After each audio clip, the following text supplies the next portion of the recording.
মানব সভ্যতাকে ঝুঁকি থেকে বাঁচাতে উন্নত বিশ্বের মানুষকে তাদের জীবন পদ্ধতি পরিবর্তন করতে হবে।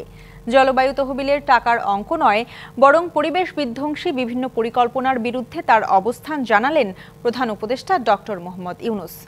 ভিন্ন ধারার জীবন অভ্যাস গড়ে তোলার পরামর্শও দেন তিনি। আজারবাইজানে বিশ্ব জলবায়ু সম্মেলনে মূল বক্তব্যে এসব কথা বলেন ডক্টর মোহাম্মদ ইউনূস। বিশ্ব জলবায়ু সম্মেলনের তৃতীয় দিন প্লেনারি হলে মূল বক্তব্য দেন ডক্টর মোহাম্মদ ইউনূস। বিভিন্ন দেশের রাষ্ট্র ও সরকার প্রধানদের সামনে স্পষ্ট ভাষায় তুলে ধরেন পরিবেশ নিয়ে তার ভাবনা। To present the climate catastrophe in a different perspective. Doctor Yunus বলেন, মানব সভ্যতা টিকিয়ে রাখতে হলে গড়ে তুলতে হবে ভিন্ন সংস্কৃতি। পরিবেশের ক্ষতি করে অর্থনৈতিক কাঠামো দিয়ে জায়েজ করার বিরুদ্ধেও তার অবস্থান স্পষ্ট করেন। We justify this with an economic framework. আমরা এমন একটি জীবনধারা বেছে নিয়েছি যা পরিবেশের বিরুদ্ধে কাজ করে। আমরা এটিকে একটি অর্থনৈতিক কাঠামো দিয়ে ন্যায্যতা দিই যা গ্রহ ব্যবস্থার মতো প্রাকৃতিক হিসেবে বিবেচিত হয়। সেই অর্থনৈতিক কাঠামো সীমাহীন খরচের উপর সমৃদ্ধ হয়। আপনি যত বেশি গ্রাস করবেন তত বেশি আপনি বাড়বেন। আপনি যত বেশি বাড়বেন তত বেশি অর্থ উপার্জন করবেন। বলেন, ৩-০ মডেল বাস্তবায়নের মধ্য দিয়ে আসতে পারে সমাধান। প্রতিটি যুবক ৩-০ ব্যক্তি হিসেবে বেড়ে উঠবে।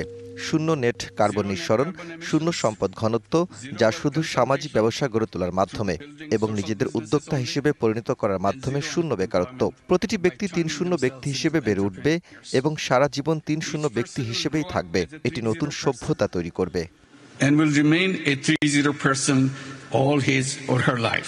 পরে বিশ্ব স্বাস্থ্য সংস্থার আয়োজনে আরেকটি অধিবেশনে ডক্টর ইউনূস বলেন, মাথাপিছু $5 খরচ করলেই সবার জন্য টেকসই স্বাস্থ্যসেবা নিশ্চিত করা সম্ভব। মাথাপিছু $5 খরচ করলে সকলের জন্য স্বাস্থ্যসেবা নিশ্চিত করা সম্ভব।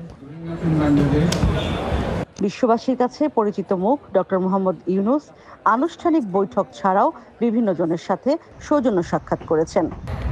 এমন এক জীবন আমরা বেছে নিয়েছি যে জীবন আমাদেরকে প্রকৃতি থেকে ক্রমেই দূরে ঠেলে দিচ্ছে।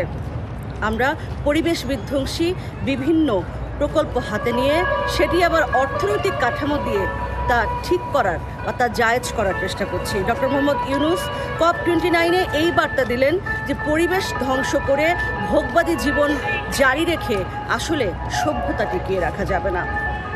Ishrat Jahan Urmi, DBC news, Baku, Azerbaijan.